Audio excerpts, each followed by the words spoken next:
लक्ष्मी जी एकदम सालू की तरफ अपना हाथ दिखाते हुए सख्त आवाज में बोल पड़ती हैं। बस अब चुप हो जाओ। मुझे तुम्हारी नौटंकी देखने का कोई शौक नहीं है। जो तुमने अपना नौटंकी शुरू कर दी। मुझे अच्छी तरह से पता है कि तुम्हें मुझे इस तरह अपने पैरों पर खड़े देखकर कितनी खुशी हो रही है। खैर, मुझे उससे कोई फर्क भी नहीं पड़ता है कि तुम्हें खुशी है कि नहीं। दुख तो मुझे इस बात से हो रहा है कि मेरा बेटा जो मेरे बारे में इतना सोचता था, उसे अब बिल्कुल भी अपनी माँ का ख्याल नहीं रहा। प्लीज माँ, आप ऐसा मत बोलिए। मुझे बहुत दुख हो रहा है कि मैं इतनी बड़ी खुशी कैसे मिस कर दिया। सच में माँ, मेरा बिल्कुल भी ध्यान नहीं गया आपके पैरों पर यकीन मानिए माँ, मुझे आपकी पहले की तरह ही परवाह है। मैं आपसे आज भी उतना ही प्यार करता हूँ जितना कि पहले करता था। आप प्लीज ऐसा मत बोलिए। बस बेटा, अब मुझे ना तो तुम्हारी कोई सफाई सुननी है और ना ही किसी और की। अब तुम अपनी पत्नी के साथ बाहर ऐसे घूम कर आए हो तो काफी थक गए होगे, और इसीलिए जाओ अपने कमरे में अपनी पत्नी के साथ आराम करो। मेरा क्या है, मुझे तो पहले ही ये बात समझ आ जानी चाहिए थी कि इस लड़की के आने के बाद अब तुम मेरे नहीं रह सकोगे। इस तरह की लड़कियां यही तो करती हैं। इतना बोल अपनी आंखों से आंसू को पोंछते हुए लक्ष्मी जी तेजी से अपने कमरे की तरफ चली जाती हैं और छड़े को उन्हें रोकने की कोशिश ही करता रह जाता है। अपनी माँ को दुखी देख छड़िक को खुद पर बहुत ही ज्यादा गुस्सा आ जाता है और वो तेजी से अपने कमरे की तरफ चला जाता है। वो इस वक्त कितना ज्यादा गुस्से में था, ये बात सभी घर वाले अच्छी तरह से जान रहे थे। इसीलिए देवकी जी सालू के पास जाकर बोली, सालू बेटा, इस वक्त लड्डू बहुत ही ज्यादा गुस्से में है।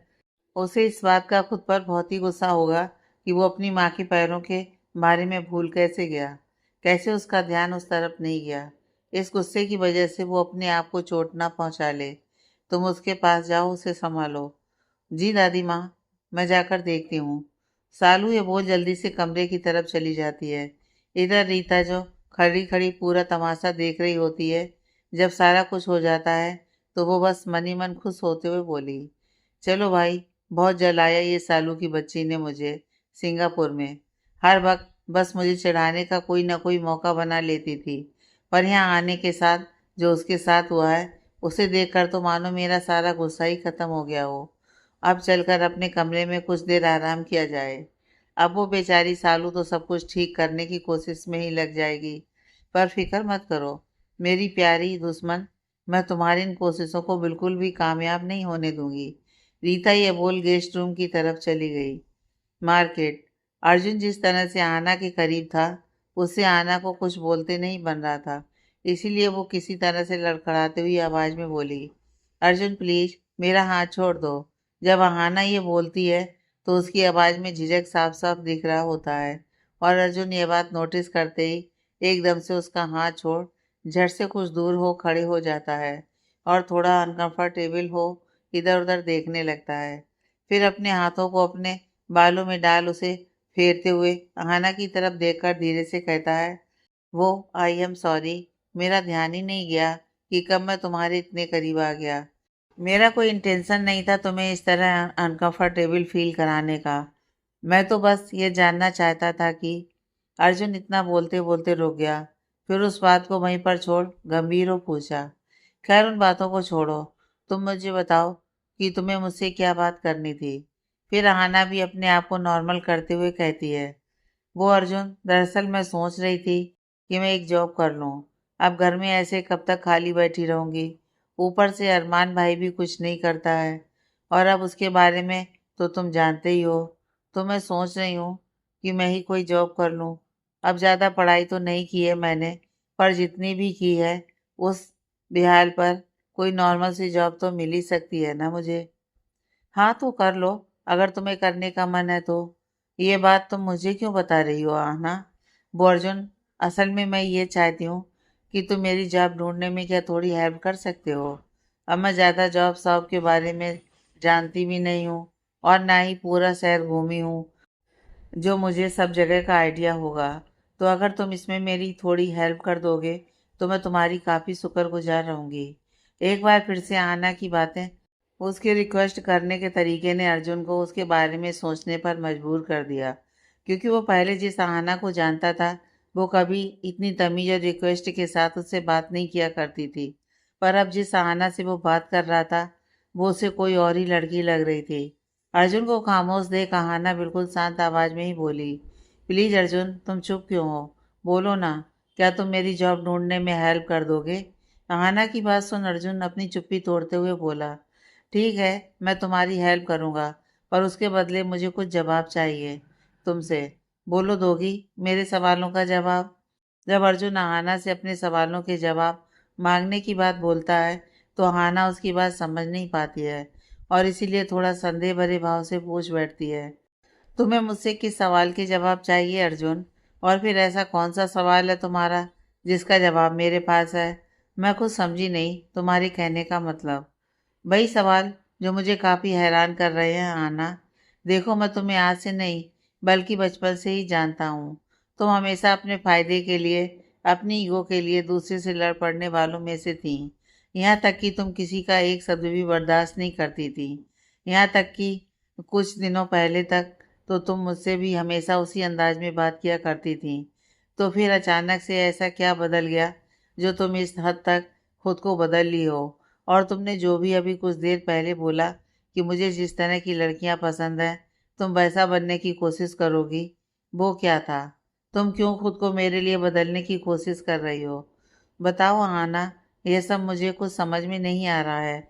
आखिर में क्या मतलब समझूं मैं तुम्हारी इन सब बातों का? प्लीज़ अर्जुन, अब तुम बेवजह इन सारी बातों को लेकर मुझसे गुस्सा मत हो जाओ। मुझे समझ में आ रहा है कि मेरी बातों से तुम्हारे दिमाग में क्या चल रहा है अभी, पर सच में मुझे कुछ समझ नहीं आ रहा कि मैं बोलते बोलते क्या सब बोल गई। पर प्लीज़ तुम इन बातों को इतना मत सोचो, ये सब यहीं पर छोड़ दो और प्लीज़ मेरे लिए कोई अच्छी सी जॉब ढूंढने में मदद करो। अच्छा ठीक है, और हाँ सुनो, आज शाम को मैं सालू से बात करता हूँ। उसे बताता हूँ कि तुम सब उससे मिलना चाहती हो। फिर देखता हूँ कि वो क्या जवाब देती है। थैंक्स अर्जुन। आहाना ये बोलकर वहां से चली गई, पर अर्जुन के दिमाग में आहाना की कई वो सारी बातें जाने का नाम ही नहीं ले रही थी। वो चाह कर भी ये बात अपने दिमाग से नहीं निकाल पा रहा था कि आहाना उसकी पसंद की लड़की बनना चाहती है। इधर सिंगानिया हाउस में छड़िक अपने कमरे में गुस्से में इधर से उधर बेचैन और घूमे जा रहा था। वो इतना ज़्यादा गुस्से में था कि उस वक्त अगर उसके सामने कोई आ जाए तो वो अपना सारा गुस्सा उसी पर निकाल बैठेगा। वो गुस्से में खुद में ही बड़बड़ाए चले जा रहा था। सच ही तो बोल रही थी माँ, मैं उनके पैरों के बारे में कैसे भूल सकता हूँ? मैंने कभी भी ऐसा नहीं किया होगा कि माँ की इतनी बड़ी बात भूल जाऊँ। तो फिर इस बार मुझसे इतनी बड़ी गलती कैसे हो गई? मैंने माँ को कितना अपसेट कर दिया है। मुझे बिल्कुल हक नहीं बनता कि मैं माँ को हर्ट करूँ, पर अब वो मुझसे इतना ज़्यादा नाराज़ है, मैं उन्हें कैसे बताऊँ कि मैं बिल्कुल भी ये बर्दाश्त नहीं कर सकता हूँ कि वो मुझसे नाराज़ रहें। प्लीज़ माँ, मुझे माफ़ कर दीजिए। ये बात बोल छड़े गुस्से में टेबल पर रखे लैपटॉप को अपने हाथों से उठाता है और तेजी मुझसे फर्श पर फेंक देता है। जैसे ही वो लैपटॉप फर्श पर फेंकता है, सालू एकदम तेजी में आकर उसे ज़मीन की ओर गिरने से पहले ही अपने हाथों में थाम लेती है।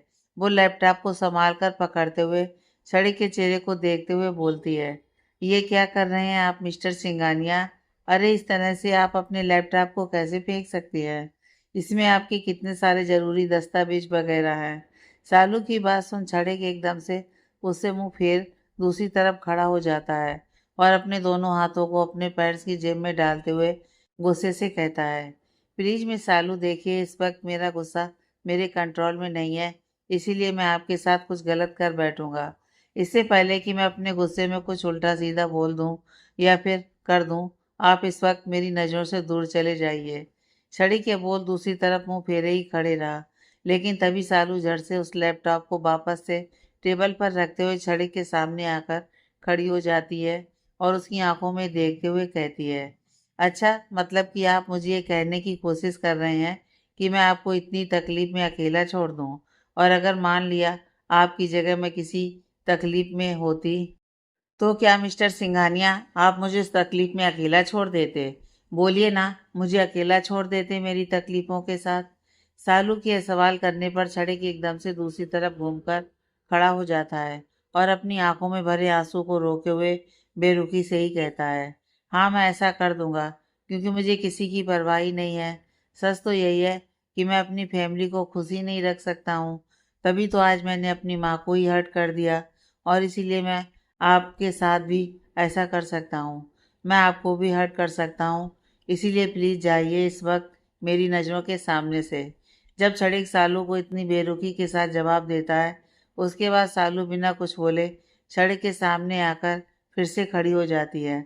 और इस बार वो सिर्फ खड़ी नहीं होती है, बल्कि उसकी आंखों में देखते हुए उसके चेहरे को अपने दोनों हाथों से पकड़ लेती है और उसके होठों पर बड़े ही प्यार से एक छोटा सा किस कर लेती है। जैसे ही वो इस तरह से किस करती है, क्षणिक एकदम हैरान भरी नज़रों से उसे देखने लगता है। तभी सालू बोलती है, मुझे पता है आप इस वक्त बहुत ज़्यादा तकलीफ में हैं मिस्टर सिंघानिया। आज जिस तरह से माँ ने आपके साथ बात की है, उससे आपके दिल को बहुत ही ठेस पहुँचा है। पर आप एक बात हमेशा याद रखिएगा, चाहे कुछ भी हो जाए, भले ही कितनी बड़ी परेशानी क्यों ना हमारे सामने आकर खड़ी हो जाए, पर मैं आपका साथ मरते दम तक नहीं छोड़ूंगी। अगर मुझे आपका गुस्सा बर्दाश्त करना पड़े या फिर आपकी बेरुखी भी सहना पड़े, तो मैं वो सह लूँगी, पर आपको इस तरह तकलीफ में छोड़कर नहीं जाऊँगी। मैं आपसे बहुत प्यार करती हूँ मिस्टर सिंघानिया, बहुत ही ज़्यादा। वैसे तो सालू किसका नाम सुनते ही बहुत ज़्यादा ही नर्वस हो जाया करती थी, पर आज जिस तरह से उसने छड़ी को अपने प्यार का एहसास दिलाया, उससे सच में छड़ी का गुस्सा खत्म हो गया था। वो झट से सालू को कसकर अपने गले से लगा लेता है और उसे अपनी बाहों में कसते हुए अपनी आंखों में इतनी देर से थमे आंसू को बहने देता है और बोलता है, sorry miss Salu, I love you so much. मुझे आपसे इतनी बेरुखी से बात नहीं करनी चाहिए थी, पर मैं क्या करूं? आज माँ मुझसे इतनी नाराज है, उसकी वजह सिर्फ और सिर्फ मैं हूँ। मैं ये बात चाहकर भी एक्सेप्ट नहीं कर पा रहा हूँ। मैं क्या करूँ मिस सालू कि मेरा ये गिल्ट कम हो सके। सालू भी इस वक्त छड़ी को एकदम संभालने की कोशिश में लगी हुई थी। वो कुछ देर तक तो छड़ी को अपने गले से लगाए बस उसकी पीठ को सहलाती रही, लेकिन फिर कुछ देर बाद उसे अपने से अलग करते हुए उसका हाथ पकड़ बेड की तरफ बढ़ाते हुए बोलती है, मिस्टर सिंघानिया, पहले आप आइए मेरे साथ। ये बोलते हुए सालू छड़ी को बेड पर ले जाकर बिठा देती है और खुद टेबल पर रखे पानी की तरफ बढ़ जाती है। वो जग से गिलास में पानी भर वापस छड़ी के पास आकर बैठ जाती है और उसकी तरफ गिलास बढ़ाते हुए बोलती है, मिस्टर सिंघानिया, आप थोड़ा पानी पी लीजिए। सालू के कहने पर छड़िक उसकी बात मान लेता है और पानी का गिलास ले थोड़ा सा पानी पी लेता है। फिर सालू की तरफ बड़ी ही मासूम सी नज़रों से देखने लगता है। सालू अपने दोनों हाथों को बड़ा छड़िक के गाल पर बहे आंसू को पोंछते हुए मुस्कुराकर बोलती है, वैसे मुझे नहीं पता था मिस्टर सिंघानिया कि मर्द भी रोते हैं। मतलब कि आज तक मैंने सुना था कि मर्द रोते नहीं हैं, पर आज आपको बच्चों की तरह रोते हुए देखकर तो मुझे लग रहा है कि मर्द भी रोते हैं। सालू ये बात छड़िक को थोड़ा नॉर्मल फील कराने के लिए बोल रही थी। सालू की बात सुन छड़िक भी थोड़ा मुस्कुराते हुए कहता है, वैसे बात तो सही है, मर्द रोते नहीं हैं, पर इसमें एक बात गलत है। अच्छा, इसका मतलब कि मर्द सच में नहीं रोते हैं? पर मैंने तो अभी अभी किसी मर्द को बच्चों की तरह रोते हुए देखा है। अगर उसे रोना नहीं कहते हैं तो फिर और क्या कहते हैं? मिस सालू, ये गलत नहीं है कि मर्द नहीं रोते हैं। सच में मर्द किसी के सामने नहीं रोते हैं। वो बस ऐसे इंसान के सामने रोते हैं जिससे वो बेइंतहा प्यार करते हैं और जो उसे संभाल पाए। और मेरी ज़िंदगी की वो हिस्सा आप हैं मिस सालू। आपके सामने मैं रो सकता हूँ क्योंकि मुझे पता है कि आप मुझे संभाल लेंगी। छड़ी की आवाज़ सुन सालू के चेहरे पर प्यारी सी मुस्कान आ जाती है और वो खुश होते हुए छड़ी के कंधे पर अपना सर रख उसकी माँ को अपने दोनों हाथों से पकड़ते हुए बोलती है, जब आपको पता है कि मैं आपके साथ कुछ गलत नहीं होने दूंगी, आपकी लाइफ में सब ठीक कर दूंगी, तो फिर आप इतना गुस्सा क्यों हो रहे हैं? अरे इस गुस्से का तो कोई जगह ही नहीं है हम दोनों के बीच में। इसीलिए अब आप अपने गुस्से को कीजिए टाटा बाय बाय और चलिए जाकर अपने कपड़े चेंज कर लीजिए। मैं आपके लिए कुछ खाने को लेकर आती हूँ। और हाँ मिस्टर सिंघानिया, मैं आपसे वादा करती हूँ कि बहुत जल्दी मैं लक्ष्मी माँ के मन में आपके लिए गुस्सा और नाराज़गी दोनों ख़त्म कर दूँगी। वो बहुत जल्दी आपसे फिर से बात भी करेंगी और प्यार भी। फिर भला कोई माँ कितने दिनों तक अपने बेटे से नाराज़ रह सकती है? सालू की बातों से क्षणिक में भी काफ़ी उम्मीद आई उसका मन भी काफी शांत हो गया था। वो सालू को अपने कंधे पर से हटाते हुए उसके हाथ को अपने हाथों में लेकर बोला, सच में मैंने कोई जरूर ऐसे अच्छे काम किए होंगे जो गलती से ही सही, पर आप मुझे मिल गईं। रात का समय, सिंगानिया हाउस। सभी लोग खाना खाने के लिए डाइनिंग टेबल की तरफ आकर बैठने लगे। वैसे तो घर का माहौल पूरी तरह से उदासी भरा था, पर फिर भी खाना तो खाना ही था ना। इसीलिए घर वाले एक एक कर अपने कमरे से निकलकर वहां पहुंच गए। सालू भी सभी को खाना सर्व कर रही थी, लेकिन वहां पर लक्ष्मी जी मौजूद नहीं थी। इस बात का सभी को बुरा लग रहा था, खासकर छड़े जो ऊपर से खड़ा हो नीचे देख रहा था। और जब उसने देखा कि उसकी माँ खाना खाने के लिए नहीं आई, तो उसे बहुत ज़्यादा दुख हो रहा था। उसे इस तरह ऊपर से खड़े होकर देखते हुए सालू नीचे से देख लेती है। तभी वो खुद में मन ही मन बोलती है, आज मैंने पहली बार मिस्टर सिंघानिया को इतना ज़्यादा दुखी होते हुए देखा है। आज से पहले वो हर परेशानी से आराम से निपट लेते थे, पर आज वो बहुत ज़्यादा दुखी हैं और उसकी वजह कहीं ना कहीं मैं ही हूँ। लक्ष्मी माँ मुझे बिल्कुल भी पसंद नहीं करती हैं। उसके बाद भी मैं उनके बेटे की ज़िंदगी में शामिल हो गई हूँ, पर अब मुझे कुछ भी करके इन दोनों की दूरियों को कम करना पड़ेगा। मुझे पता है लक्ष्मी माँ भी बहुत ज़्यादा दुखी होंगी अपने बेटे से दूरी बनाकर। सालू ये सब उदास सा चेहरा बनाए खुद में सोचे जा रही थी। तभी तारा धीरे से बोलती है, भाभी आप क्या सोच रही हैं? और ये आप मेरे प्लेट में इतना सब्जी क्यों दे रही हैं? जैसे ही सालू तारा की बात सुनती है, वो एकदम से अपनी सोच पर विराम लगाते हुए तारा की प्लेट की तरफ नज़र दौड़ाकर देखने लगती है। और इतना ज़्यादा प्लेट में सब्जी देख वो एकदम से बोल पड़ती है, ओह मुझे माफ़ कर दीजिए तारा, वो मेरा ध्यान कहीं और था। एक मिनट रुकिए, मैं सब्जी निकाल देती हूँ। सालू ये बोल जैसे ही सब्जी निकालने के लिए अपना हाथ बढ़ाई, तारा झट से उसका हाथ पकड़ उसे रोकते हुए बोली, प्लीज भाभी, आपको ये करने की कोई ज़रूरत नहीं है, मैं ये खुद से ही कर लूँगी।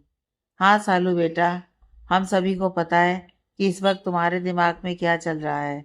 हम सभी समझ सकते हैं कि माँ बेटे की दूरियों को देखकर तुम्हें कितना बुरा लग रहा है। देवकी जी की बात सुन सालू भी दुखी भरी आवाज में बोल पड़ी, सच में दादी माँ, मैं दिल से ऐसा कुछ भी नहीं चाहती थी। मुझे इस बात का बहुत दुख हो रहा है कि मेरी वजह से मिस्टर सिंगानिया अपनी माँ से दूर हो गए हैं। माँ भी तो इनसे कितना ज़्यादा प्यार करती हैं, वो भी तो उतना ही दुखी होंगी मिस्टर सिंगानिया से इस तरह से बात करके। सालू की इनोसेंट भरी बातें सुन राज जी मुस्कुराते हुए कहते हैं, सच में सालू बेटा, आपका दिल बहुत ही साफ है, तभी तो आप सभी के बारे में इतना अच्छा सोचती हैं। हम सभी को पता है कि आप कभी भी ऐसा कुछ नहीं चाह सकती हैं। बस श्रीमती जी ही जिन्हें आपकी अच्छाई नहीं दिखाई दे रही है। उन्हें कितना कोशिश करके हम समझाने की कोशिश कर चुके हैं कि आपसे अच्छा हमारे बेटे के लिए और कोई हो ही नहीं सकता है, पर वो भी अपनी जिद पर अड़ी बैठ गई हैं। पर आप इतना मत परेशान होइए, उन्हें भी जल्दी इस बात का एहसास हो जाएगा। तभी देवकी जी भी अपने बेटे की बात में हामी भरते हुए कहती हैं, हाँ सालू बेटा, राज बिल्कुल ठीक बोल रहा है। अच्छा लड्डू तो नीचे आएगा नहीं खाने, क्योंकि उसकी माँ जो नहीं आई हैं, इसीलिए तुम उसका खाना उसके कमरे में लेकर जाओ। उसे खाना खिला देना, वरना वो भूखा ही रह जाएगा। दादी माँ, वो तो मैं उन्हें किसी तरह से खिला ही दूंगी, पर माँ का क्या, उन्होंने भी तो नहीं खाया है और वो इतना गुस्सा है मुझसे कि गुस्से की वजह से खाने के लिए मानेंगे भी नहीं। सालू बेटा, लक्ष्मी बहू की चिंता मत करो तुम, अभी उसकी सास है इस घर में, तो मैं उसे खाना खिला दूंगी, वो मेरा बात नहीं काटेंगी। जी दादी माँ, मैं मिस्टर सिंगानिया और माँ दोनों का प्लेट लगा देती हूँ। सालू ये बात थोड़ा खुश होते हुए बोलती है और फिर प्लेट में खाना परोस वो एक प्लेट ले अपने कमरे की तरफ चली जाती है। बेडरूम। सालू जब कमरे के दरवाजे पर पहुंचती है तो पूरा कमरा अंधेरा हुआ पड़ा था। इस तरह कमरे में अंधेरा देख सालू को थोड़ा हैरानी होती है, पर वो धीरे से संभलते हुए कमरे के अंदर आ जाती है और लाइट की स्विच के पास जाते हुए धीरे से कमरे में लाइट ऑन कर देती है। जैसे ही कमरे का लाइट ऑन होता है, क्षणिक एकदम से अपनी आंखें बंद किए हुए ही बोल पड़ता है, please miss Salu, light of कर दीजिए। सालू जब बेड की तरफ पलट कर देखती है तो दूसरी साइड क्षणिक करवट लिए अपनी आंखें बंद किए हुए होता है। उसे इतना गुमसुम देख सालू को बिल्कुल भी अच्छा नहीं लगता है। इसीलिए वो खाने की प्लेट को टेबल पर रखकर वो छड़ी के पास जाकर बैठ जाती है और बोलती है, आज मैंने सुबह से ही ढंग से कुछ भी नहीं खाया था। सोचा था आज रात में और मैं और मिस्टर सिंगानिया साथ में मिलकर एक ही प्लेट से खाना खाएंगे, पर मुझे क्या पता था कि आज मुझे इतनी भूख लगने के बावजूद भूखे पेट सोना पड़ेगा। अब मिस्टर सिंगानिया तो खाने से रहे, और अगर वो खाएंगे ही नहीं तो मैं भी नहीं खा सकती हूँ ना। लगता है आज भूखे पेट ही सोना पड़ेगा। चल सालू सो जा, अगर ज़्यादा लेट तक जागेगी तो और ज़्यादा भूख लगेगी तुझे, इससे बढ़िया कि सो जा। ये बोल सालू एकदम से छड़ी की बगल में ही लेटकर अपनी आंखें बंद कर सोने की एक्टिंग करने लगती है। उसकी बातों को सुन छड़ीक झट से अपनी आंखें खोल पलट जाता है, और जैसे ही वो अपनी बगल में सालू को आंखें बंद किए सोने की कोशिश करते हुए देखता है, वो बोल पड़ता है, सच में मिस सालू, आप कद से तो काफ़ी बड़ी हो गई हैं, पर हरकतें अभी भी आपकी बिल्कुल बच्चों वाली हैं। मुझे पता है आप ये सब जानबूझकर मुझे सुनाने के लिए बोल रही हैं ना, ताकि मैं खाना खा लूँ। छड़ीक जैसे ये सारी बातें बोलता है, सालू भी झट से अपनी आंखें खोल उसके चेहरे को मुस्कुराते हुए देखने लगती है और बड़ी ही मासूम भरी अंदाज में बोलती है, अब जबकि आपको सारी बातें पहले से ही पता है तो फिर आप बिना खाना खाए सोने क्यों आ गए? वैसे मैंने जो कुछ भी कहा वो झूठ नहीं था मिस्टर सिंगानिया, सच में मुझे बहुत ही तेज भूख लगी है। आपको अगर यकीन नहीं है तो आप मेरे पेट में जो चूहे उछल कूद मचा रहे हैं उसकी आवाज़ सुन लीजिए। वो कब से मुझसे खाना मांग रहे हैं, पर मैं तब तक नहीं खाने वाली हूँ जब तक कि आप नहीं खाएंगे। प्लीज़ मिस सालू आप खा लीजिए ना, मैं सच बोल रहा हूँ, मुझे बिल्कुल भी भूख नहीं लगी है। आप मेरे लिए परेशान हैं, मैं यह बात अच्छी तरह से समझ सकता हूँ, पर इस वक्त सच में मेरा जरा सा भी खाने का मन नहीं है मिस सालू। हाँ हाँ, वो तो आप कहेंगे ही ना, क्योंकि आपको लगता है कि आपकी माँ भूखी होंगी, पर मिस्टर सिंगानिया आप शायद भूल रहे हैं कि अब वो सिर्फ आपकी ही माँ नहीं, वो मेरी भी माँ है। तो मुझे जितनी फिक्र आपकी है उतनी भी उनकी भी है। इसीलिए मैं आपको बता दूं कि लक्ष्मी माँ भूखी नहीं सोने वाली हैं। मैंने दादी माँ को उनके खाने का प्लेट देकर उनके कमरे में भेज दिया है। अब भले ही वो घर में सभी को मना कर सकती हैं, पर दादी माँ को वो किसी बात के लिए नहीं मना कर सकती हैं। ये बात तो जानते ही हैं ना आप। तो अब बताइए आप मेरे साथ खाना खाएंगे या फिर मैं ऐसे ही भूखे पेट सो जाऊं? छड़िक जब सालू की पूरी बात सुनता है तो उसके चेहरे पर फिर से एक हल्की सी स्माइल आ जाती है, और वो झट से सालू को लेटे लेटे ही कसकर हक कर लेता है और कहता है, थैंक यू मिस सालू, सच में इस वक्त मेरे दिमाग में यही चल रहा था कि माँ को कैसे खाना खिलाऊं, पर आपने मेरी टेंशन को कम कर दिया। छड़ी को खुश होते हुए देख सालू प्यार से उसकी पीठ को सहलाते हुए बोली, बस बस, अब क्या इसी तरह मुझे पकड़े रहिएगा मिस्टर सिंगानिया? अगर ऐसे ही पकड़े रहिएगा तो फिर खाना ठंडा हो जाएगा, इसलिए अब चलिए जल्दी से उठिए और खाना खाने चलिए। सालू ये बोल छड़ी को अपने से दूर कर खुद उठकर बैठ जाती है, और फिर बेड पर से उतरने के लिए बेड के सिरे की तरफ बढ़ने लगती है, लेकिन तभी छड़ी लेटे हुए ही सालू की कलाई पकड़ उसे अपनी तरफ खींच लेता है। जैसे ही छड़ी सालू को खींचता है, सालू एकदम से उसके सीने पर जा गिरती है। छड़ी को ऐसा एकदम से यह हरकतें करते देख सालू थोड़ा हैरान हो उसके चेहरे को अपने दोनों मासूम भरी नजरों से देखने लगती है। तभी छड़ीक सालू के खुले बालों को बड़े ही प्यार से कान के पीछे संभालते हुए पूछता है, आप मुझे इस तरह क्यों देख रही हैं मिस सालू? छड़ीक के पूछने पर सालू एकदम से अपनी पलकें झपका ली और फिर बोली, मिस्टर सिंगानिया, हमारा खाना ठंडा हो जाएगा, चलिए चलकर खाना खा लीजिए।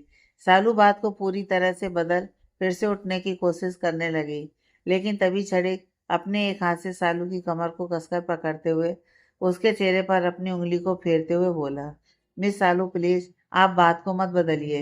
मैंने आपसे पूछा कि आप मुझे इतनी हैरानी से क्यों देख रही हैं। वो मैं तो बस, मेरा मतलब है कि मुझे। सालू समझ नहीं पा रही थी कि वो क्या ही बोले, क्योंकि अभी कुछ देर पहले तक वो जिस छड़ी को देख रही थी वो पूरी तरह से दुखी था, और अब एकदम से वो इतने रोमांटिक मूड में आ गया। तभी छड़ी सालू के होंठों को अपने अंगूठे से हल्के से छूते हुए बोलता है। छड़ी जिस तरह सालू के होंठों को अपने अंगूठे से छू रहा था, उससे सालू को शर्म आने लगी थी, क्योंकि वो समझ गई थी कि छड़ी के मन में इस वक्त क्या चल रहा है। इसलिए वो जल्दी से उसके सीने पर से उठ उससे थोड़ा दूर हटकर जाकर बैठी और अपनी नज़र झुकाए हुए ही बोली, मुझे आपके किसी सवाल का कोई भी जवाब देने का मूड नहीं है। मिस्टर सिंघानिया, इस वक्त तो आप बेवजह ये सब हरकतें करना बंद कीजिए और चलिए जल्दी से, मुझे भूख लगी है। सालू ये बोल नीचे उतर टेबल की तरफ बढ़ने लगी, लेकिन तभी छड़ी बेड पर उठकर बैठते हुए ही बोला, वैसे मिस सालू, मैं खाना खा तो लूँगा, पर पहले आप मुझसे प्रॉमिस कीजिए कि खाना खाने के बाद आप मुझे वो देंगी जो मुझे चाहिए। छड़ी का सीधे सीधे मतलब किससे था, जो कि सालू बहुत अच्छे तरीके से जान भी रही थी, लेकिन फिर भी वो नासमझ बनने की एक्टिंग करते हुए टेबल के पास वाली कुर्सी पर जाकर बैठते हुए बोली, आपको क्या चाहिए मिस्टर सिंघानिया? वैसे मैंने तो प्लेट में आपके ही पसंद के सारे खाना लाई हूँ, तो फिर अब ऐसा क्या छूट गया मुझसे? कहीं आप दही चीनी की तो बात नहीं कर रहे हैं? वो क्या है ना कि रात के वक्त दही खाने से आपको सर्दी हो जाती है ना, तारा ने मुझे बताया था, इसीलिए मैं आपके लिए दही नहीं लाई। सालू ये बोल प्लेट उठा अपनी गोद में रख उसे रोटी का एक टुकड़ा तोड़ने लगती है। सालू को इस तरह से बात बनाते देख सड़क भी बेड से उतर खड़ा हो जाता है और अपना स्लीपर पहन सालू की बगल वाली कुर्सी पर आकर बैठ जाता है और बड़े ही रोमांटिक अंदाज में बोलता है, तो मिस सालू, आपको बिल्कुल भी समझ में नहीं आ रहा कि मैं क्या बोल रहा हूँ? सालू भी छड़ी को पूरी तरह से इग्नोर करने की एक्टिंग करते हुए खाने में इंटरेस्ट दिखाते हुए ही जवाब दे दी, हाँ मिस्टर सिंघानिया, अभी तो बताया ना आपको, मुझे आपकी बातें समझ ही नहीं आ रही हैं, और अगर आप दही वाली बात कर रहे हैं यूँ, उसका कारण भी मैंने आपको बता दिया है। तो अब इससे पहले कि मेरे पेट के चूहे बाहर निकल डांडिया खेलने लगे, उससे पहले ही मुझे खाना खाने दीजिए। सालू इतना बोल जैसे ही रोटी का टुकड़ा सब्जी के साथ अपने मुंह की तरफ बड़ा निवाला मुंह में लेने ही वाली होती है, सड़क एकदम से उसके चेहरे की तरफ बढ़ जाता है और उसके हाथों से वो रोटी ले उसके होंठों को अपने होंठों से चूम वापस से अपनी कुर्सी पर आराम से जाकर बैठ जाता है और वो निवाला बड़े ही प्यार से वो खुद खा जाता है। छड़े जिस अंदाज में ये सब किया उसे देख कर सालू तो बस जस की तस उसे घूरती ही रह गई। उसकी आंखें खुली की खुली रह गई थी और वो छड़िक के चेहरे को इस वक्त खुशी से उसे देखे जा रही थी। तभी छड़िक मुस्कुराते उसकी गोद में खाने की प्लेट ले रोटी का टुकड़ा तोड़ते हुए बोलता है, क्या हो गया मिस सालू, आपको ये डिश पसंद आया या नहीं? छड़िक की बातें सुन सालू बेबाक हो बोल पड़ी, मैं एक बात बोलूं मिस्टर सिंघानिया, आप ना मुझे सच्ची में कभी कभी बिल्कुल भी समझ में नहीं आते हो। अरे एक पल में सनी देओल बन जाते हो और एक ही पल में शाहरुख खान। अभी कुछ देर पहले तक तो आप खाना तक नहीं खाने को तैयार थे, यहाँ तक कि एकदम देवदास बने कमरे में सोए हुए थे, और अभी इतना प्यार में डूबे जा रहे हैं।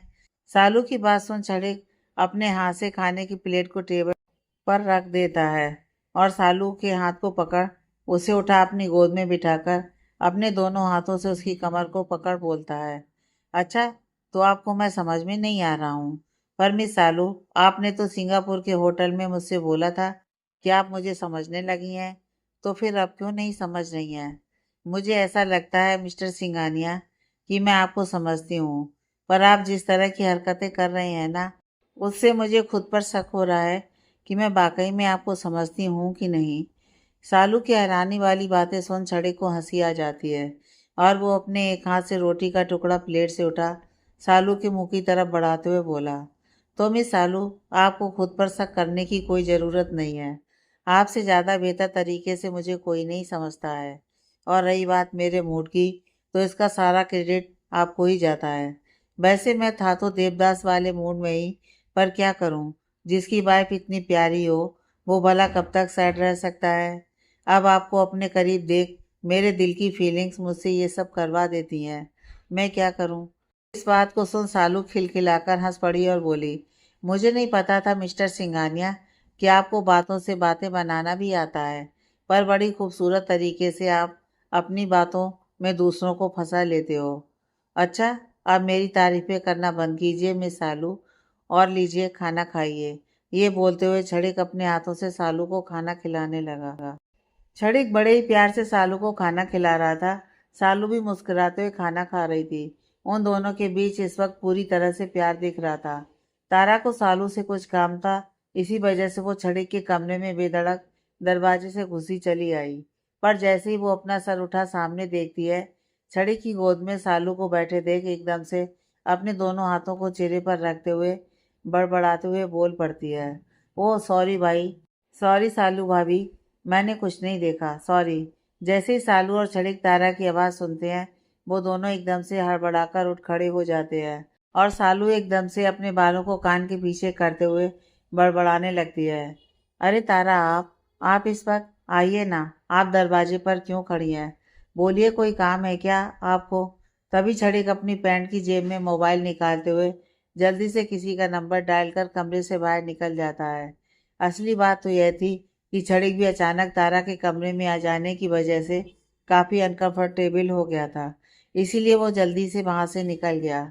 उसके जाते ही तारा बेहद ही मजाकिया अंदाज में सालू के पास आते हुए बोली, ओह भाभी, आपके चेहरे पर तो लाली इस तरह से आ गई है जैसे कि आपके गाल कोई लाल टमाटर है। वैसे मैं ये बोल रही थी कि अगर आप दोनों का रोमांस चल रहा था तो आपको अपने कमरे के दरवाजे बंद कर लेने चाहिए थे, वरना आप दोनों का यह रोमांस सभी की नज़रों में आ जाएगा। तारा ये बोल हंस पड़ती है। तभी सालू झट से तारा के कंधे पर हल्के से मारते हुए बोलती है, क्या तारा, आप भी देखिए, वैसे ही मुझे कितनी शर्म आ रही है और ऊपर से आप हो कि मुझे और चिढ़ा रही हो। आगे आप मुझे चिढ़ाना बंद नहीं करेंगी तो मैं आपसे बात नहीं करूंगी। अरे अरे भाभी, आप तो सीरियस हो गई। मैं तो बस थोड़ा सा मजाक कर रही थी। अच्छा चलिए, अब मैं आपको नहीं चिढ़ाऊंगी। तारा ये बोल चुप होती ही है कि तभी सालू कहती है, अच्छा तारा, आपको मुझसे कुछ काम था क्या? हाँ भाभी, काम तो था, पर अब कोई काम नहीं है।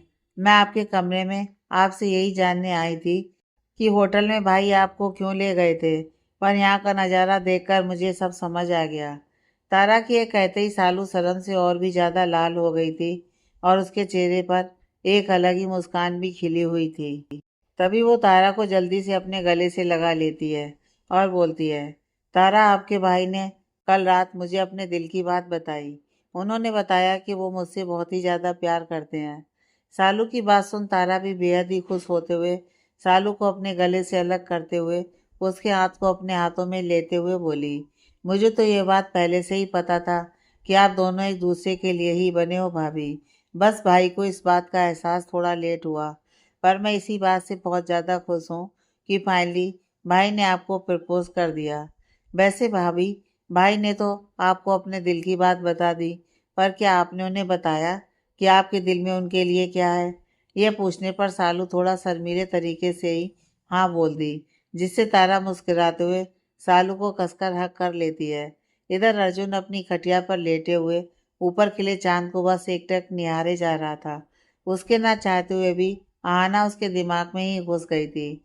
वो आना की कई उन बातों को ही याद किए जा रहा था और ये सोचकर उसके चेहरे पर एक छोटी सी स्माइल आ गई थी। पर अगले ही पल जैसे ही उसे इस बात का एहसास हुआ कि वो स्माइल कर रहा है, तो वो झट से खटिया पर उठकर बैठ जाता है और अपने आप से ही बोलता है, अर्जुन, ये तुम्हें क्या हो गया है? तुम आहाना के बारे में सोच सोच कर मुस्कुरा रहे हो। अरे तुम्हें उसकी वो बात याद करके खुशी क्यों हो रही है? उसने बोला ना कि ऐसा वैसा कुछ भी नहीं है, वो बस बोलते बोलते ये सब बोल गई। पर फिर भी मैं क्यों उसकी बातों का वो मतलब समझ कर खुश हो रहा हूँ? ये हो क्या रहा है मेरे साथ? कहीं मुझे आहाना अच्छी तो नहीं लगने लगी है? पर ऐसा कैसे हो सकता है? वो तो मुझे जरा भी पसंद नहीं थी। और फिर मैं तो सालू से प्यार करता था ना। भले ही वो मुझसे प्यार ना करे, लेकिन अगर मैं सालू से प्यार करता था तो मैं उसके बारे में ना सोचकर आना के बारे में ही क्यों हर वक्त सोचते रहता हूँ? क्यों वो हर वक्त मेरे दिल और दिमाग में घूमती रहती है? जब सामने उसे नहीं देखता हूँ तो उसके बारे में सोचता हूँ, और जब वो मेरे सामने आती है तो उससे लड़ने लगता हूँ, और फिर बाद में मुझे बुरा भी लगता है कि मैंने उससे लड़ाई ही क्यों की। रिजॉर्ट 10:30 बजे तक अपने रिजॉर्ट में पहुँच जाता है और सभी को गुड मॉर्निंग कर अपने केबिन में सीधे चला जाता है। हाँ, उसके चेहरे पर थोड़ी टेंशन थी, पर फिर भी वो अपना ध्यान काम में लगाने की कोशिश कर रहा था, इसीलिए रिजॉर्ट में आ गया। वो अपने केबिन में जाने के साथ कुर्सी पर बैठते हुए अपने लैपटॉप के बैग को टेबल पर रख देता है और अपने सर को पीछे कुर्सी से लगाते हुए अपनी आंखों को बंद कर एक गहरी सांस लेने लगता है। वो कुछ देर तक अपनी आंखें बंद किए हुए ही होता है कि तभी उसकी मोबाइल पर कॉल का रिंग बजने लगता है। अचानक से रिंग बजने की आवाज़ सुन छड़िक अपनी आंखें खोल मोबाइल की तरफ देखने लगता है। अरे मिस सालू का कॉल है, पर वो मुझे अभी क्यों कॉल कर रही हैं? लगता है कुछ जरूरी होगा। यह सोच छड़ी कॉल रिसीव करते हुए पूछ बैठता है। हाँ मिस सालू बोलिए, क्या काम है? अभी अभी तो घर से आया हूँ और आप अभी से ही मुझे मिस करने लगी। यह बात छड़ी बस ऐसे ही थोड़ा सालू को मजाकिया अंदाज में बोल पड़ा। उसकी बातों को सुन सालू गंभीर आवाज में ही बोली, आपको क्या लगता है मिस्टर सिंघानिया कि मैं इतनी बेवकूफ़ हूँ कि आपकी बातों का मतलब नहीं समझ पाऊंगी? मुझे अच्छी तरह से पता है कि आप इस वक्त आपके मन की स्थिति क्या है, आप किस परेशानी से गुजर रहे हैं। आप इस तरह की बातें कर अपनी परेशानी को मुझसे छुपा नहीं सकते हैं, तो इसीलिए आपको ये सब करने की कोई ज़रूरत नहीं है। सालू की बातें सुन छड़िक भी गंभीर आवाज़ में बोल पड़ता है। मैं क्या करूं मिस सालू, मैं पूरी कोशिश कर रहा हूं कि अपना ध्यान काम पर लगाऊं, पर मेरे दिमाग से माँ की कई बातें निकलने का नाम ही नहीं ले रही हैं। उनकी बातें मेरे कानों में अभी भी गूंज रही हैं। ऊपर से कल से उन्होंने मुझसे बात करना तो दूर, मेरी तरफ देखा तक नहीं है। मैं अपनी मम की ये बेरुखी नहीं बर्दाश्त कर पा रहा हूँ मिस सालू। मुझे अच्छी तरह से पता थी ये बात मिस्टर सिंघानिया कि आप भले चाहें अपने काम पर चले जाएं, पर आपके मन से वो सारी बातें इतनी आसानी से तो नहीं निकलने वाली हैं। अब माँ नाराज हैं तो उन्हें मनाने में थोड़ा तो वक्त लगेगा ही ना। और फिर अगर आप ही खुद को इस तरह दुखी बनाकर रखेंगे तो फिर हम माँ को कैसे मनाएंगे? तो फिर आप ही बताइए ना मिस सालू कि मैं क्या करूं, क्योंकि फिलहाल मुझे तो कुछ समझ में नहीं आ रहा कि इस सिचुएशन में मैं खुद को कैसे हैंडल करूं। वो भी मुझे पहले से ही पता है मिस्टर सिंघानिया, इसीलिए मैंने आपको ये बताने के लिए कॉल किया है कि आज आप दोपहर के टाइम मुझे कहीं घुमाने के लिए लेकर जाएंगे। आप देखिए, आप मुझे मना नहीं कर सकते हैं। मेरा कहीं पर जाना बहुत ज़रूरी है और ये बात आप अच्छी तरह से जानते हैं कि मैं कहीं भी बिना आपके नहीं जा सकती हूँ। तो क्या आप मुझे अपने साथ लेकर चलेंगे? वैसे मिस सालू, आपको जाना कहाँ है? अगर आपको शॉपिंग पर जाना है तो आप मिट्टू के साथ चले जाइए। वैसे भी उसका भी तो मूड काफ़ी सैड है इन सब बातों की वजह से। वो अगर शॉपिंग पर जाएगी तो उसका भी थोड़ा मन बहल जाएगा। छड़ी की बातों को सुन सालू बोल पड़ती है। वो मैं समझ सकती हूँ मिस्टर सिंघानिया, पर मैं शॉपिंग पर नहीं जा रही हूँ। वो दरअसल आज सुबह सुबह अर्जुन का कॉल आया था। उसने मुझे बताया कि मुझसे आना मिलना चाहती है। जैसे ही सालू ये बात बोली, उसकी बातों को सुन छड़ी काफी सीरियस हो पूछ पड़ता है, क्या आपसे आना मिलना चाहती है? पर क्यों? अब क्या बच गया आपसे लेने के लिए जो फिर से आपकी लाइफ में आने की कोशिश कर रही है? उन लोगों ने पहले जो आपके साथ किया सो किया। उस वक्त मैं नहीं था आपकी लाइफ में, पर अब अगर किसी ने भी आपको हर्ट करने की कोशिश भी की तो सच बता रहा हूँ मिस सालू, मैं भूल जाऊंगा कि वो लोग आपके कुछ लगते भी हैं। मेरे होते हुए कोई भी आपको हर्ट नहीं कर सकता है। छड़ी का सालू के लिए इस तरह पजेसिव हो जाना सालू को खुश कर देता है और वो मुस्कुराकर बोलती है, मेरी जिंदगी में आने के लिए मैं आपका जितना भी धन्यवाद करूँ ना मिस्टर सिंघानिया, वो कम ही होगा। मेरे लिए कभी कोई ऐसा भी सोचेगा, मैंने तो ये बात कभी सपने में भी कल्पना भी नहीं की थी। प्लीज मिस सालू, आपको इस तरह से बोलने की कोई ज़रूरत नहीं है। आप ये सारी बातें बोलकर मेरे ऑफ मूड को और भी ज़्यादा ऑफ कर रही हैं। अगर आप मुझसे इसी तरह की बातें करेंगी तो मैं भी आपसे बात नहीं करूँगा। फिर आप जितना भी मना लीजिए, मैं नहीं मानने वाला हूँ। अच्छा बाबा, मुझे माफ़ कर दीजिए जो मैंने आपसे इस तरह की बातें कही। आगे से पक्का मैं इस तरह की कोई भी बात नहीं सोचूंगी। आपसे वादा करती हूँ। पर मुझसे नाराज मत होइए mister Singhania. Coffee cafe Aahana Arjun के साथ दोपहर के 2 बजे कॉफ़ी कैफ़े पहुंच चुकी थी, पर अभी तक सालू नहीं आई थी वहां पर। इसीलिए अर्जुन आहाना से बोला, आहाना लगता है सालू अभी तक आई नहीं है, तो तुम तब तक इस टेबल पर बैठ जाओ, वो आती ही होगी।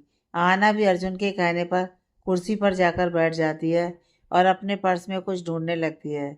जब अर्जुन उसे अपने पर्स में कुछ ढूंढते हुए नोटिस करता है तो वो वहीं खड़े खड़े ही पूछता है, क्या हुआ? तुम कुछ ढूंढ रही हो क्या? अगर कुछ चाहिए हो तो मुझे बता सकती हो। अर्जुन के ऐसा बोलने पर आना उसके चेहरे को अपनी नजरें उठाकर देखने लगती है। फिर वो थोड़ा सोचते हुए बोलती है, वो दरअसल अर्जुन, मैं हमेशा अपने पर्स में बिस्किट या फिर चॉकलेट रखती हूँ ताकि मुझे जब भी भूख लगे मैं वो खा लूँ। पर शायद लगता है आज सालू दीदी से मिलने की खुशी में मैं ये सब रखना भूल गई और मुझे इस वक्त बहुत ही ज़्यादा भूख भी लगी है। आहना की बात सुन अर्जुन बिना कुछ भी बोले वहाँ से दूसरी तरफ चला जाता है। उसे इस वक्त अपनी बातों को नज़रअंदाज करते देख आहना को थोड़ा बुरा लगता है। वो खुद में धीरे से बोलती है, जब मेरी बात सुनने में कोई इंटरेस्ट था ही नहीं तुम्हें अर्जुन, तो फिर मुझसे सवाल ही क्यों किए? इस तरह तुम बार बार मुझे तकलीफ क्यों पहुंचाते रहते हो? मैं तुम्हें बता भी नहीं सकती हूँ कि तुम्हारी इस तरह बेरुखी से मुझे कितनी तकलीफ होती है। पता नहीं कब पर मुझे तुम्हारी बातों से, तुम्हारे बिहेवियर से, तुमसे फर्क पड़ने लगा है। काश कि मैं तुम्हें ये सारी बातें बता पाती, पर बताने का कोई फायदा भी कहाँ है अर्जुन। कौन सा तुम मुझे कभी उस नज़र से देखोगे जिस नज़र से मैं तुम्हें देखने लगी हूँ। तुम तो मेरी बात तक सुनने में इंटरेस्ट नहीं रखते हो। आना ये सारी बातें बोल दुखी हो जाती है और अपनी मोबाइल को उठा उसी में अपना टाइम बिताने लगती है। लेकिन तभी अर्जुन एकदम से उसके सामने आकर खड़ा होते हुए बोलता है, लो तुम्हें बिस्कुट खाकर कॉफ़ी पी लो, इससे तुम्हारी भूख खत्म हो जाएगी। अर्जुन इतना कहते हुए अपने हाथ में जो ट्रे लाया था उसे टेबल पर रखते हुए उससे बिस्कुट की प्लेट उठा आना के आगे रख देता है और एक कॉफ़ी का मग भी उसकी तरफ सरका देता है और दूसरा अपने हाथ में ले टेबल की दूसरी तरफ लगी कुर्सी पर बैठ जाता है। वो ऐसा कुछ करेगा ये तो आना ने सोचा भी नहीं था। वो अपनी दोनों आंखों को हैरानी से बड़ा बड़ा किए बस अर्जुन के चेहरे को ही घूरे जा रही थी। उसे इस तरह से खुद को घूरते हुए देख अर्जुन ड्रेसिंग स्टाइल में बोल पड़ा, अब अगर तुम्हारा मुझे घूरना पूरा हो गया हो तो ये बिस्कुट खाकर कॉफ़ी पी लो, मुझे बाद में घूर लेना, मैं यहीं पर बैठा हुआ हूँ। अर्जुन के ऐसा कहते ही आना झट से अपनी नज़र इधर से उधर घुमाने लगती है और थोड़ा अजीब फील करते हुए बस उसे थैंक्स बोल जल्दी जल्दी बिस्कुट उठा खाने लग जाती है और मन ही मन अपने अंदर की खुशी को जाहिर करते हुए बहुत ही ज़्यादा खुश हो जाती है। इधर छड़ी कार ड्राइव कर रहा था और सालू उसकी बगल वाली सीट पर चुपचाप बैठे बस कार के शीशे से बाहर की तरफ देखे जा रही थी। वो अभी बाहर की तरफ देख ही रही थी कि तभी छड़ी अचानक से कार रोक देता है क्योंकि आगे काफ़ी ज़्यादा ट्रैफिक लगी होती है। सड़क ट्रैफिक सिग्नल के ऑन होने का वेट करने लगता है। तभी उसकी नज़र सालू पर पड़ती है जो काफ़ी टाइम से बस चुपचाप बैठी हुई थी। उसे इस तरह खामोश देख छड़िक पूछता है, क्या हुआ मिस सालू, आप इतनी खामोश क्यों हैं? कोई बात है क्या? आज सुबह ही तो आप मुझे समझा रही थी कि मैं माँ के बारे में सोचकर अपसेट ना हूँ और इस वक्त आप खुद ही इतनी अपसेट हुई बैठी हैं। देखिए मिस सालू, मैं समझ सकता हूँ कि आपको भी बहुत बुरा लग रहा है जिस तरह से माँ मुझसे नाराज़ है, पर आप ही तो मुझे हिम्मत देती हैं। फिर अगर आप ऐसे सैड हो जाएंगी तो मेरा क्या होगा? सड़िक सालू की तरफ देख बस बोले जा रहा था। सालू को कुछ कहने का मौका तक नहीं दे रहा था। तभी सालू एकदम से अपने हाथों को सड़िक के मुंह पर रखते हुए उसे चुप करा खुद बोल पड़ती है, क्या है मिस्टर सिंघानिया, आप क्या खुद ही सारा कुछ बोल लेंगे? अरे मुझे कुछ कहने का मौका भी तो दीजिए। पर नहीं, आप तो बोलने में एक्सपर्ट है ना, अपने ऑफिस में भी खुद ही बोलते रहते हैं और अब भी सारा कुछ खुद ही बोल लेंगे। सालू जब ये बोलकर छड़ी के चेहरे को देखने लगती है तो छड़ीक सालू के हाथों को अपने मुंह पर रखे देख एकदम से अपने हाथों से उसका हाथ पकड़ लेता है और उसे अपने होठों पर से हटाते हुए उसके हाथ को बड़े ही प्यार से किस कर लेता है और फिर थोड़ा मुस्कुराते हुए कहता है, अब क्या? क्यों बीबी जी? मैं अपनी बीवी को जब इस तरह गुमसुम देखता हूँ तो मुझे समझ में नहीं आता कि मैं आपकी इस खामोशी को कैसे तोड़ूं। और फिर आपको तो पता है कि मैं आपको इस तरह देख नहीं सकता हूँ। छड़ी की बातों को सुन सालू भी मासूम चेहरा बनाए ही बोल पड़ती है, हाँ हाँ मुझे ये बात अच्छी तरह से पता है। और हाँ मिस्टर सिंघानिया, मैं आपकी तरह नहीं हूँ जो हर बात पर दुखी हो जाऊं और अपना मुंह ही बंद करके बैठ जाऊं। और इस वक्त भी मैं दुखी होकर चुप नहीं थी। अरे वो तो मैं बाहर का नज़ारा देख रही थी।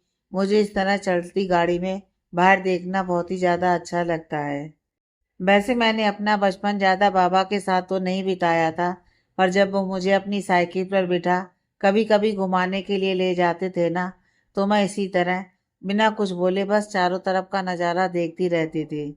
मुझे बचपन से ही ऐसा करना बहुत अच्छा लगता है। ये बात बोलते हुए सालू के चेहरे पर एक अजीब तरह की खुशी झलक रही थी जिसे देख छड़िक थोड़ा हैरान होते हुए बोला, लोगों की बीवी को महंगे महंगे ज्वेलरी खरीद कर शॉपिंग करके और तो और जितना हो सके अपने हस्बैंड के पैसे को खर्च कर खुशी मिलती है, और एक आप हैं जो इतनी छोटी छोटी बातों में ही खुश हो जाती हैं। वाकई में आप काफ़ी अलग हैं मिस सालू। हाँ, वो तो मैं हूँ। अगर मैं अलग ना होती तो फिर आप मुझे कैसे पसंद करते? तो एक तरह से तो ये अच्छा ही है ना मेरे लिए कि मैं बाकी की लड़कियों जैसी नहीं हूँ। ये बोल सालू खिलखिलाकर हंस पड़ी, और उसकी बातों को सुन छड़ी के चेहरे पर भी स्माइल आ जाती है। तभी छड़ी की साइड वाले खिड़की पर एक बूढ़ी औरत आकर खड़ी हो जाती है और उनसे कहने लगती है, बेटा तुम्हारी बीवी तो बहुत ज़्यादा प्यारी है, ये गजरा तो उस पर बड़ा जचेगा। तुम ये गजरा ले लो बेटा और इसे अपनी पत्नी के बालों में लगा दो। उस बूढ़ी महिला की बात सुन छड़ेक और सालू एक दूसरे की तरफ देखकर मुस्कुरा दिए। फिर छड़ेक भी खुश भरी अंदाज में बोला, वैसे दादी जी आपने जो बोला है वो बात तो सही है, मेरी वाइफ तो है सच में बड़ी ही प्यारी। लाइए दे दीजिए मुझे गजरा। छड़ी के मांगने पर वो बूढ़ी औरत एक पत्ते में गजरा मोड़कर छड़ी की तरफ बढ़ा देती है। फिर छड़िक से पैसे ले वहां से आगे बढ़ जाती है। उस औरत के जाने के बाद छड़िक उस गजरे को अपने हाथों में लेते हुए बोलता है, लाइए मिस सालू, मैं आपके बालों में यह गजरा लगा देता हूँ। जरा मैं भी तो देखूं आप इस गजरे में कैसी लगती हैं। सालू भी अपना पीठ घुमा छड़ी की तरफ बैठ जाती है। छड़िक बड़े ही प्यार से उसके बालों में गजरे को लगाने लगता है। धीरे धीरे छड़िक सालू के बालों में गजरा लगा देता है। फिर वो अपने दोनों हाथों से सालू की बाह को पीछे से पकड़ते हुए उसकी गर्दन पर अपने होंठ रख देता है और उसे चूमने लगता है। अचानक से छड़ी के चूमने की वजह से सालू एकदम से हड़बड़ाकर अपना चेहरा उसकी तरफ घुमा लेती है और शर्माते हुए नज़रों से बोल पड़ती है, ये क्या कर रहे थे मिस्टर सिंघानिया? ये आपका बेडरूम नहीं है, ये कार है। और आप? सालू की बातों को सुन छड़िक बोल पड़ता है, क्या मिस सालू आप मेरे रोमांटिक मूड को हमेशा ख़राब कर देती हैं। और फिर आप मेरी बीवी हैं तो मैं आपको चाहे बेडरूम में प्यार करूं या फिर कार में, ये मेरी मर्जी है। मुझे अपनी बीवी को प्यार करने में कोई शर्म नहीं आती है। हाँ हाँ, बस बस, आपसे तो सिर्फ बातें बनवा लो। अब चलिए। अच्छा ठीक है, अब आप इस तरह मुझसे नाराज मत हो जाइए, मैं चल रहा हूँ। छड़ी के बोल कार स्टार्ट कर देता है। Coffee cafe. अहाना और अर्जुन दोनों की कॉफ़ी ख़त्म हो चुकी थी और वो दोनों काफ़ी देर से चुपचाप बैठे हुए बस टाइम पास कर रहे थे। तभी अर्जुन बोला, काफ़ी टाइम हो गया है, अब तक तो सालू को आ जाना चाहिए था। मैं एक काम करता हूँ, उसे कॉल करके पता करता हूँ कि वो कब तक पहुँचेगी। हाँ, एक बार कॉल कर लो। आना ये बोल फिर से चुप हो जाती है। तभी अर्जुन अपनी मोबाइल में सालू का नंबर डायल करने ही वाला होता है कि तभी आना एकदम से बोल पड़ती है, अर्जुन दीदी को कॉल करने की कोई ज़रूरत नहीं है, वो सामने देखो, सालू दीदी आ रही हैं। ये बोल आना झट से अपनी कुर्सी पर से एकदम खुश होते हुए उठ खड़ी हो जाती है। सालू को खुशी के साथ साथ काफी हैरान होकर भी देखी जा रही थी। अर्जुन भी खड़ा हो सालू की तरफ ही देख रहा होता है। हाँ, भले ही वो सालू से बात करते रहता था, पर वो भी सामने से आज पहली बार ही सालू को देख रहा था। यही वजह थी कि वो भी उसे देख उतना ही हैरान था जितना कि आहाना थी। तभी सालू छड़ी के साथ आकर उन दोनों के सामने खड़ी हो जाती है और बड़े ही गौर से आना के चेहरे को देखने लगती है। सालू एकदम शांति भरे अंदाज में आना को देखते हुए बोली, तो आना बोलो, तुम्हें मुझसे क्यों मिलना था? अब क्या चाहती हो मुझसे? सालू की बात सुन आना एकदम से बोल पड़ती है, मुझे आपसे बस एक ही चीज चाहिए सालू दीदी। इनफैक्ट मुझे ही नहीं बल्कि मम्मी को भी। हमें अपनी गलतियों का एहसास हो चुका है और हम बस आपसे एक बार माफी मांगना चाहते हैं। इसलिए मैंने अर्जुन से रिक्वेस्ट करी कि वो मुझे एक बार आपसे मिलवा दें। बस दीदी, हमें आपसे माफी चाहिए, और वही पुरानी वाली सालू दीदी चाहिए जो हम सबको बहुत ज़्यादा प्यार करती थी। आना जब ये सारी बातें बोली तो सालू काफ़ी ज़्यादा स्तब्ध हो गई थी, क्योंकि उसने तो ये बात जरा भी नहीं सोची थी कि आना उससे कभी माफ़ी मांगेगी अपनी की ये गलती की। सालू को इस तरह स्तब्ध खड़े देख आना थोड़ा आगे बढ़ते हुए फिर से बोली, प्लीज़ बोलो ना सालू दीदी, क्या आप हम सबको हमारी गलतियों के लिए माफ़ करेंगी? प्लीज़ दीदी। आना, ये अचानक से तुम्हें क्या हो गया? तुम इस तरह से मुझसे माफ़ी मांग रही हो, ऊपर से मुझे दीदी भी बोल रही हो। कहीं ये सब फिर से तुम लोगों का मुझे धोखा देने का कोई नया खेल तो नहीं है? अब क्या चाहती हो मुझसे जो इस तरह से पेश आ रही हो? मेरा घर, मेरा परिवार, सब कुछ तो छीन ही लिया था मुझसे। तो अब क्या बच गया है मेरे पास, जिस वजह से तुम्हें ये सब करना पड़ रहा है? आहाना बोलो, प्लीज दीदी, आप ये सब बोलकर मुझे शर्मिंदा मत करो। मैं पहले से ही अपने की गलतियों के लिए खुद पर शर्मिंदा हूँ। पर सच बोल रही हूँ सालू दीदी, इस बार हमें कुछ चाहिए, इस वजह से आपसे माफी नहीं मांग रहे हैं, बल्कि सुकून से अपनी नजरें खुद से मिला पाऊँ, इस वजह से माफी मांग रहे हैं। जब से मम्मा को एहसास हुआ कि उन्होंने आपके साथ कितना गलत किया है, वो रात रात भर चैन से नहीं सोती हैं। वो बस हर वक्त यही उम्मीद में रहती हैं कि एक दिन आप उन्हें फिर से माँ बोलेंगी। जिस तरह पहले आप उन्हें प्यार करती थी, फिर से आप उन्हें प्यार करेंगी। आना ये सब बोले जा रही थी और उसकी बातों को सुन सुन सालू की आंखों से आंसू बहे चले जा रहे थे।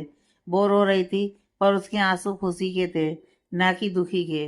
वो एकदम से आना को कसकर अपने गले से लगा लेती है और रोते हुए ही बोलती है, मैं तुम्हारी भाई पुरानी वाली सालू दीदी हूँ आना। मैं तुम्हें बता नहीं सकती हूँ, आज तुम्हारे मुंह से ये सारी बातें सुन मुझे कितनी ज़्यादा खुशी हो रही है। मुझे तो पता था कि मेरा सारा रिश्ता ख़त्म हो चुका है, पर आज मैं गलत थी। आज मुझे वापस से मेरा पूरा परिवार मिल गया। आना भी रोते हुए बोली, हाँ दीदी, आज आपका पूरा परिवार आपका इंतजार कर रहा है, वो भी आपके घर में। तभी सालू झट से आना को अपने गले से थोड़ा अलग करते हुए बोली, सच्ची में आना, माँ मेरा इंतजार कर रही हैं? हाँ दीदी, माँ आपका दिन रात इंतजार करती हैं। आप आज अचानक से जब उनके सामने जाएंगी तो वो बहुत ही ज़्यादा खुश हो जाएंगी। तो फिर हम यहाँ पर क्या कर रहे हैं आहाना? चलो जल्दी, मुझे अपनी माँ से मिलना है। मैं उनसे दूर रहकर बहुत तरसी हूँ माँ के प्यार के लिए। भले ही वो मुझे पहले झूठा ही सही, पर माँ का प्यार देती तो थी। पर जब से उनके आंचल के साय से दूर हुई हूँ, बहुत तरसी हूँ उस प्यार के लिए। अब मैं और नहीं दूर रह सकती हूँ माँ से। आना सालू की ये सारी बातें सुन मुस्कुराते हुए अपनी आंखों से आंसू को पोंछते हुए बोली, हाँ दीदी, हम चलेंगे, पर आप मुझे पहले इन महाशय से तो मिलवाइए। जब से आप आई हैं वो भी आपके साथ आए हैं और साइड में खड़े हैं। वैसे तो मुझे कुछ कुछ आइडिया है कि ये कौन है, पर क्या आप मुझे इनसे मिलवाएंगी नहीं? आना जब ये बोलती है तो सालू एकदम से छड़ी की तरफ मुड़कर देखने लगती है और एकदम से उसका ख्याल आते ही वो अपने सर पर हल्का सा मारते हुए कहती है, ओह हाँ, मैं भी ना कितना बेवकूफ़ हूँ। आना, यह है मिस्टर छड़िक सिंगानिया, मेरे पति। पर दीदी, ये सब कब कैसे हुआ? आपने शादी कब कर ली? आना जैसे ही ये सवाल करती है, अर्जुन ये सोच कर कि सालू इस सवाल का क्या जवाब देगी, इसीलिए वो झट से बोल पड़ता है, आना, अब क्या तुम सारी बातें यही पूछ लोगी सालू से? अरे कुछ बातें बात के लिए भी रखो। इस वक्त सालू अपने घर जाना चाहती है तो उसे घर ले जाओ। हाँ अर्जुन, तुम ठीक ही बोल रहे हो। मैं कुछ ज्यादा ही क्वेश्चन करने लगी। अच्छा सालू दीदी और छड़िक जीजा जी, आप दोनों चलिए मेरे साथ। मम्मा आप दोनों को देखकर बहुत ही ज्यादा खुश हो जाएंगी। नहीं आना, आप मिस सालू को ले जाइए। मुझे वापस रिजॉर्ट जाना है, कुछ काम पेंडिंग है। अच्छा मिस सालू, मैं आपको वापस शाम को पिकअप कर लूँगा। फिलहाल मैं चलता हूँ। ठीक है, पर हाँ अपना ध्यान रखिएगा।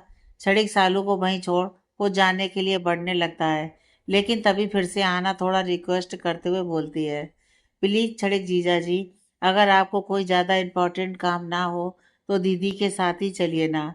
वैसे भी अगर मम्मा सालू दीदी को आपके साथ देखेंगी तो बहुत ही ज़्यादा खुश होंगी। प्लीज़। आना के दोबारा से बोलने पर छड़िक सालू के चेहरे को देखने लगता है। सालू भी छड़िक को ही देख रही होती है, लेकिन फिर वो आना की तरफ देखते हुए कह पड़ती है, नहीं आना, मिस्टर सिंगानिया इस वक्त हमारे साथ नहीं चल सकते हैं।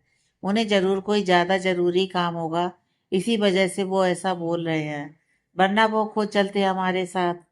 सालू ये बोल तो दी, पर दिल से वो भी चाहती थी कि वो उसके साथ ही चले, लेकिन वो छड़ी की बातों को भी समझ रही थी, इसीलिए उस पर कोई प्रेशर नहीं डाली। लेकिन छड़ी कहाना की तरफ देखते हुए बोला, अगर मेरे वहाँ जाने से आप सभी को खुशी होती है तो फिर ठीक है, मैं भी चलता हूँ मिस सालू के साथ। ये बात जैसे ही छड़ी बोलता है, सालू हैरान हो उसका चेहरा देखने लगती है और फिर पूछती भी है, पर मिस्टर सिंगानिया, आपके पास तो टाइम ही नहीं है। तो फिर? सालू अभी इतना ही बोली थी कि तभी छड़िक मुस्कुराते हुए उसके सामने ही बोल पड़ा, मैं कितना ही बिजी क्यों ना हूँ मिस सालू, पर अपनी वाइफ की खातिर मेरे पास समय ही समय है। ये बात सुनते ही आहाना हंस पड़ती है और उसकी हंसी सुन सालू को शर्म आ जाती है। इसलिए वो झट से छड़ी के चेहरे को देखना बंद कर आगे बढ़ जाती है जाने को। छड़िक और आहाना भी पीछे पीछे चलने लगते हैं, पर अर्जुन उन सबके साथ चलने की बजाय दूसरी तरफ चल पड़ता है। इसे दूसरी तरफ जाते देख आहाना झट से उसे रोकते हुए बोल पड़ती है, अरे अर्जुन, तुम कहाँ जा रहे हो? हमें इस तरफ जाना है। तो फिर तुम उस तरफ क्यों जा रहे हो? आना की बात सुन अर्जुन उसकी तरफ देखते हुए नॉर्मली ही बोलता है, मैं तुम लोगों के साथ जाकर क्या करूँगा? वैसे भी मेरा काम तुम्हें सालू से मिलवाने का था, सो मैंने मिलवा दिया। अब मैं तुम लोगों के साथ क्या करूँगा? मैं अपने घर जा रहा हूँ। अर्जुन ने बोल जैसे ही फिर से चलने लगा, आना बोल पड़ती है, अगर तुम भी हमारे साथ चलोगे तो मुझे अच्छा लगेगा अर्जुन। यह बात सुनते ही अर्जुन झट से पीछे पलटकर आहाना को देखने लगता है और आहाना भी बस उसे ही देखे जा रही होती है। दोनों की ही आंखें एक दूसरे को देखे जा रही हैं और होंठ खामोश होते हैं।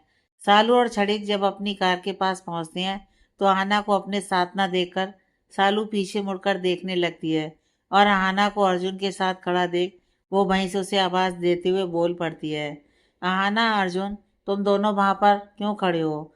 घर नहीं चलना है तुम दोनों को?